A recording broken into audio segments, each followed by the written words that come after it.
I am promoted to speak. அன்புள்ள குடும்பத்தினரே, அன்பான சகோதர சகோதரிகளே, குழந்தைகள் மற்றும் இளைஞர்களே, நான் மார்செலினா ஹோரோ. இன்று மே மாதம் 18ஆம் நாள், ஆண்டின் 5வது ஞாயிற்றுக்கிழமை. இந்தியாவையும் பாகிஸ்தானையும் பிரிக்கும் நிலையற்ற நடைமுறை எல்லையான கட்டுப்பாட்டு கோட்டில் LOC வாழ வேண்டியிருக்கிறது. பஹல்காம் தாக்குதலை தொடர்ந்து சமீபத்திய மோதல்கள் இந்தியாவையும் பாகிஸ்தானையும் மீண்டும் விளிம்பிற்கு கொண்டு வந்துள்ளன. LOCயின் இருபுறமும் ஷெல்கள் மழை பெய்து வருகின்றன. இதனால் வீடுகள் இடிபாடுகளாகவும் உயிர்கள் புள்ளி விவரங்களாகவும் குறைந்துள்ளன. இந்திய தரப்பில் குறைந்தது 16 பேர் கொல்லப்பட்டதாக பாகிஸ்தான் கூறுகிறது. இருப்பினும் நேரடி ஷெல் தாக்குதலின் விளைவாக எத்தனை பேர் கொல்லப்பட்டனர் என்பது தெளிவாக தெரியவில்லை. LOCயில் வசிக்கும் குடும்பங்கள் இந்தியா மற்றும் பாகிஸ்தானின் தன்னிச்சையான போக்கால் பாதிக்கப்பட்டவர்கள், மேலும் கடுமையான பதட்டங்களை எதிர்கொள்ள வேண்டியுள்ளது என்று கனடாவைச் சேர்ந்த பாகிஸ்தான் எழுத்தாளர் அனாம் ஜகாரியா பிபிசியிடம் தெரிவித்தார். துப்பாக்கிச் சூடு தொடங்கும் ஒவ்வொரு முறையும் பலர் பதுங்கு குழிகளுக்குள் பின்வாங்குகிறார்கள். கால்நடைகள் மற்றும் வாழ்வாதாரங்கள் அழிக்கப்படுகின்றன. உள்கட்டமைப்பு, வீடுகள், மருத்துவமனைகள், பள்ளிகள் சேதமடைகின்றன. அவர்கள் அனுபவிக்கும் பாதிப்பு மற்றும் உறுதியற்ற தன்மை அவர்களின் அன்றாட வாழ்க்கையில் கடுமையான தாக்கத்தை ஏற்படுத்துகிறது என்று பாகிஸ்தான் நிர்வாகத்தில் உள்ள காஷ்மீர் பற்றிய புத்தகத்தின் ஆசிரியர் ஜகாரியா கூறினார். முதல் பைபிள் வசனம் பேசப்படுகிறது. பிரசங்கி அத்தியாயம் 4 வசனம் எண் 12. ஒருவர் தனியாக வெற்றி பெற்றால் 2 பேர் அதை தாங்குவார்கள். 3 இழைகள் கொண்ட ஒரு கயிறு எளிதில் அறுந்து விடாது. பொருள்: இந்த பழமொழி ஒற்றுமை மற்றும் ஒத்துழைப்பின் முக்கியத்துவத்தை வலியுறுத்துகிறது. ஒரு தனி நபரை எளிதில் தோற்கடிக்க முடியும், ஆனால் 2 பேர் சேர்ந்து அதை தாங்க முடியும் என்று அது கூறுகிறது. அதற்கும் மேலாக 3 இழைகளால் ஆன ஒரு கயிறு மிகவும் வலிமையானது மற்றும் எளிதில் அறுந்து விடாது.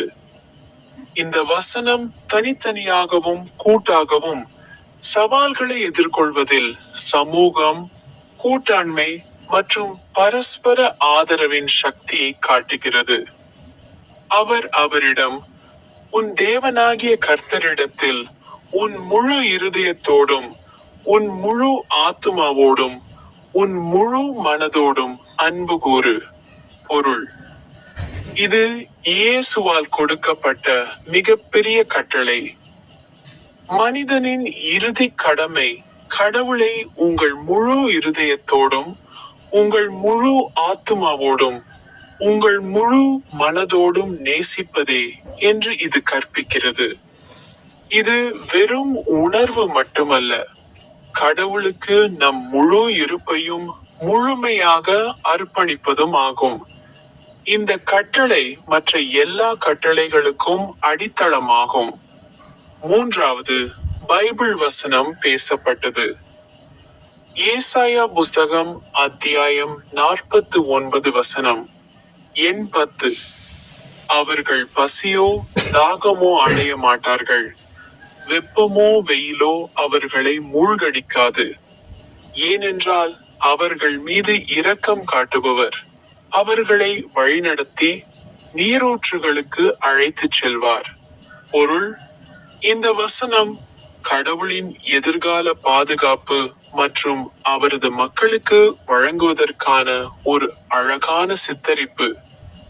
கடவுள் அவர்களை வழிநடத்துவார், அவர்களின் அனைத்து தேவைகளையும் பூர்த்தி செய்வார் என்று அது தீர்க்க தரிசனம் கூறுகிறது. அவர்கள் பசியோ தாகமோ அடைய மாட்டார்கள், கடுமையான வானிலையால் அவர்கள் பாதிக்கப்பட மாட்டார்கள். அவர்கள் மீது இரக்கம் கொண்ட கடவுள் அவர்களை மிகுதியையும் வாழ்க்கையையும் குறிக்கும் நீரூற்றுகளுக்கு அழைத்துச் செல்வார். இது கடவுளின் கவனிப்பையும் அவரை பின்பற்றுபவர்களுக்கு அவரது மென்மையான தலைமையையும் உறுதி செய்கிறது. சுகமுள்ளவர்களுக்கு மருத்துவர் தேவையில்லை, நோயாளிகளுக்கே தேவை.